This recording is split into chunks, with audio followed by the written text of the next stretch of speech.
आज हम बात करेंगे एक ऐसी ताकत के बारे में जो मानव इतिहास की सबसे खतरनाक शक्ति मानी जाती है, न्यूक्लियर विस्फोट। जी हाँ, परमाणु विस्फोट एक ऐसी प्रक्रिया है जिसमें परमाणु सेंटर में फिशन और फ्यूजन से भारी मात्रा में ऊर्जा निकलती है। यह ऊर्जा इतनी तेज होती है कि सेकंड के 1000वें हिस्से में लाखों टन विस्फोट के बराबर तबाही मचा सकती है।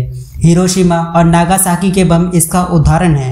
लेकिन इसकी तबाही एक पल में खत्म नहीं होती, बल्कि कई चरणों में फैलती है। तो आइए इन चरणों को समझते हैं। पहला चरण है विस्फोट का तात्कालिक प्रभाव। जैसे ही परमाणु बम फटता है, एक चमकदार फ्लैश दिखाई देता है जिसका तापमान सूरज से भी ज़्यादा होता है। यह थर्मल रेडिएशन कुछ ही सेकंड में कई किलोमीटर तक फैल जाता है।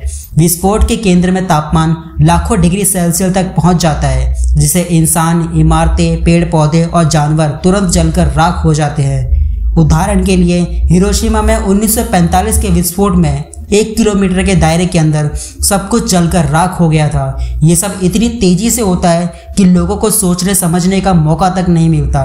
लेकिन ये तो सिर्फ एक शुरुआत होती है। दूसरे चरण में आता है ब्लास्ट वेव।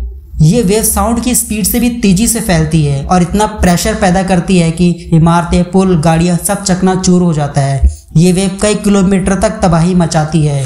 इस वेव से लोगों के फेफड़े और कान के पर्दे तक फट जाते हैं। जैसा कि हिरोशिमा में ब्लास्ट वेव ने 2 किलोमीटर तक की इमारतों को पूरी तरह से नष्ट करके रख दिया था। तीसरे चरण में रेडियो एक्टिव फॉलआउट होता है। ये कण हवा, पानी और मिट्टी को दूषित करते हैं। विस्फोट से उठने वाला मलबा और धूल हवा में मिलकर रेडियो एक्टिव बादल बनाते हैं, जो हवा के साथ सैकड़ों किलोमीटर तक फैल सकते हैं। ये रेडिएशन कैंसर, जेनेटिक बीमारियां और स्किन की गंभीर समस्या पैदा करता है। जो लोग तुरंत नहीं मरते, वे लंबे समय तक बीमारियों से जूझते हैं। उदाहरण के लिए चेरनोबिल हादसे में रेडियो एक्टिव फॉलआउट ने यूरोप के कई हिस्सों को प्रभावित किया था और इसका असर सालों तक रहता है। चौथे चरण में न्यूक्लियर विस्फोट का प्रभाव सिर्फ तुरंत नहीं, बल्कि दशकों तक रहता है। इसमें पर्यावरण पर भी असर पड़ता है, जैसे मिट्टी और पानी दूषित होने से खेती और पीने के पानी की समस्या हो सकती है। साथ ही आर्थिक संकट, बड़े पैमाने पर विस्थापन और मानसिक बीमारियों की समस्या बढ़ती है। अगर विस्फोट बड़े पैमाने पर हो तो धूल और धुएं से सूरज की रोशनी रुक सकती है, जिससे तापमान गिर सकता है और पूरी दुनिया में भूखमरी की स्थिति बन सकती है। यह चरण मानव सभ्यता के लिए खतरनाक हो सकता है।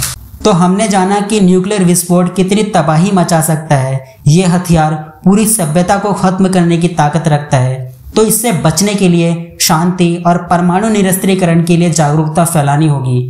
दुनिया भर के लीडर्स को इस खतरे को कम करने के लिए काम करना चाहिए। पर हम जानते हैं ऐसा हो नहीं सकता, क्योंकि आज के समय में सभी देशों में एक होड़ लगी है एक दूसरे से बड़े और अधिक मात्रा में न्यूक्लियर बम बनाने की। तो इसलिए यह असंभव सा लगता है।